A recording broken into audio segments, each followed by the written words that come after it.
So we're going to be testing this small little area right here. So what we're going to do first is we're going to be cleaning it. We're going to be putting our biodegradable products. Then we're going to be neutralizing, and then the next day what we come out is we're going to be putting some sand here in the joints. It's a joint sand stabilization. Obviously there are repairs that you still have to be done before, which that's obviously completely out of our estimate. That is something that we would have to get with our repair team. But yeah, and then after that we sand it. We go ahead and we apply 2 coats of Hurricane Cat 5, which is a product that we use for the sealant. One for the joint stabilization sand, it's a flood coat. It's completely flooded. You'll see it in the process. And then we'll do the top coat, and you'll see it with a wet look it's going to be having. So here we're cleaning it. This is obviously to get all that mold and algae. You can see already the difference right here.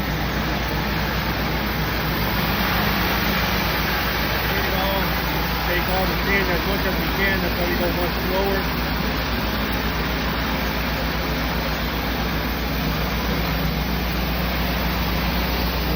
So we can neutralize it right after.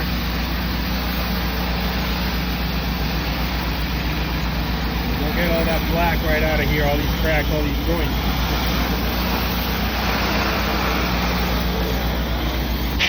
So right now what we do is we put our neutralizer.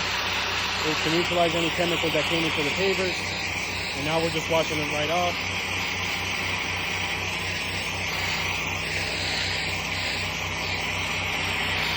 So here you can actually see the line right here where it's actually still dirty. That's why we're doing the test right there. If you compare these two, right here you see like the chunks of mold.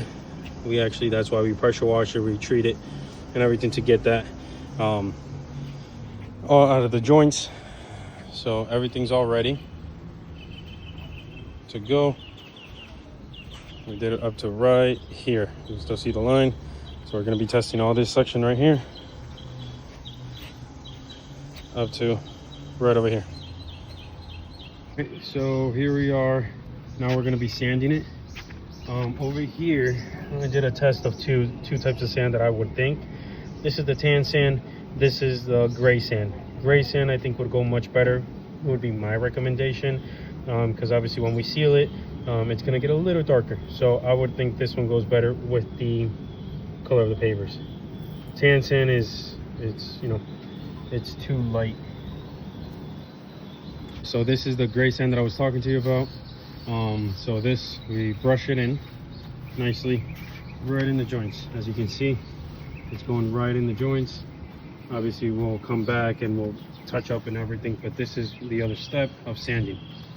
All right, and then we'll do the flood coat, and I'll show absolutely everything on the other video as well. All right, so we have sanded all the joints of the section that we're going to be applying the sealant on. You can see all the joints have sand in between them. Now what we're going to do is we're going to just clean the tops, all the edges and everything. As you see here, there's a whole bunch of sand.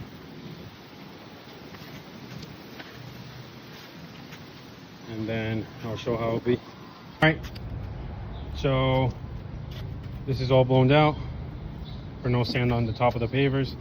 There's going to be some that you'll see that are, more taller than the other ones, but as I explained on the other video, you still have to do some repairs in some of the sections.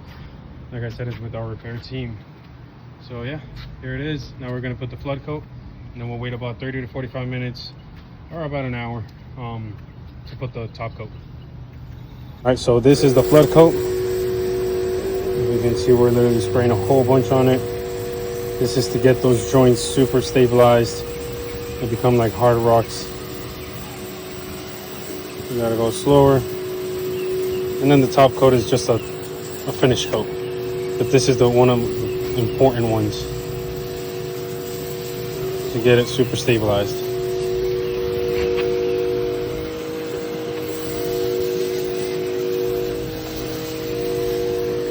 Alright, so that is the first coat. As you can see the difference right between these two. The part that's sealed, part that is not sealed and not cleaned. This is just the flood coat. So we're still missing one more coat, as well as right over here you can see the difference between these two. So we're still missing one more coat, which is the finish coat, which we gotta wait about, like I was saying, 30 to an hour.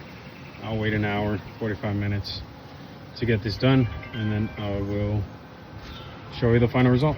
So this is the final coat, just to finish up.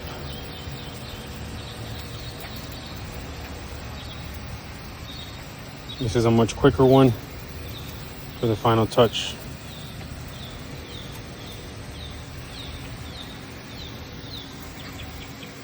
All right, all finished up. So obviously you can see the difference. See the difference over there. 2 coats of Hurricane Cat 5. So we just want to let it at least, 24 to 48, at least 48 hours minimum would be recommended before someone steps on it or moves this around. Hope to hear from you guys soon. If you have any questions, feel free to let me know. Thank you.